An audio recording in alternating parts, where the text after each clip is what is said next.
لوني لي ميساج بزاف بزاف هاد الايام. شوفي راجلك طلق شعره، شوفي كيصاوب شعره في اللايف، شوفي. انا اللي بغيت نقول لكم هو انه راه شغله هذاك، حياته هذيك، يطلق شعره يجمعو يقرعو، شغله هذاك. انا لا اله الا الله، زعما شنو غنقول لكم؟ حياتي الخاصه بعيده كل البعد على السوشيال ميديا. ما بغيتش كاع نهضر في هذا الموضوع، ولكن راه فريمون حتى كثروا عليا لي ميساج عاد باش هضرت فيه. واللي غادي نقول لكم يعني هو يدير اللي بغا، وانا حتى انا اللي بغاني، اللي بغى شاف ليالي راه غادي يلقى الصفحه ديالي، ها هي غيلقاني في يوتيوب، غتلقاوني مع وصفات، مع طبخ، مع بزاف ديال الحوايج اللي متعلقين بالدومين ديالي كشاف، هما اللي غادي نتلقاو عندي. شي حاجه اخرى راه لا اله الا الله. اليوم غادي نهضر لقاش البارح الكومونتيرات اللي وصلوني خاصني نجاوب عليهم. اولا، اي واحد انا كنخرج من حياته هو اللي كيخسرني، ماشي انا اللي كنخسر. اوكي، هذه باش نتفقوا عليها كاملين. ثاني حاجه، الحمد لله ربي نعم عليا بالجمال، بوغوس سبورتيف، واي واحد دخلت لحياته كنعطي ليه الاضافه. اوكي، وبالنسبه لهذا الشهر هذا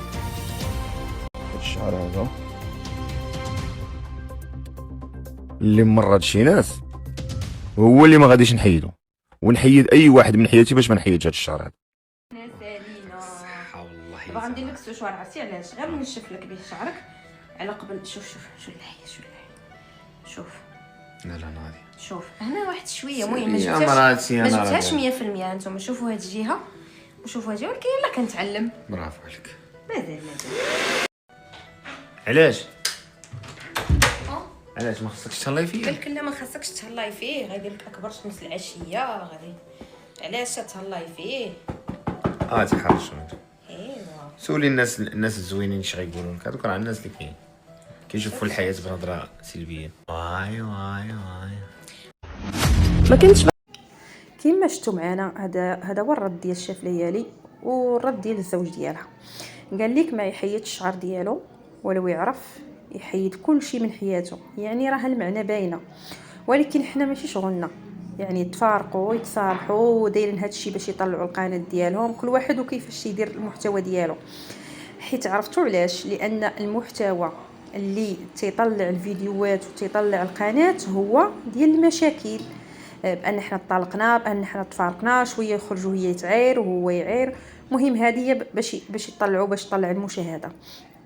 في هاد السوشيال ميديا ما بقيتي تعرفي لا من الراجل لا من المراه. الراجل باغي يولي بحال المراه، والمراه باغا تولي بحال الراجل، واخا يكونوا دايرين محتوى نقي، ولكن واحد النهار تيملوا هذاك المحتوى ما تيدخلش ليهم ميمي. راه نتوما عارفين القنوات اللي حاليا دابا دايره ضجه بين العائلتين، ايضا الصداع تيتعيد يعني باش الشرف ديالهم. هذيك تتجبد الاعراض ديالها وهذيك تتجبد الاعراض ديالها، وخا مزوجين وعندهم الولاد وهكاك عايشين. شي تيجبد شي والمعيور وهذا والكلام الخاسر باش يطلعوا القنوات. وهذا الشيء كامل راه قالته وحده من الطرف ديالهم، قالت لهم تسناو هذا الشيء كامل اللي تتشوفوه، هذا الصداع كامل اللي نايض وهاد المشاكل، واخا ما كاين لا محكمه، ما كاين لا بوليس، ما كاين حتى شي حاجه. هذا الشيء مجرد باش يديروا البوز على المشاهد.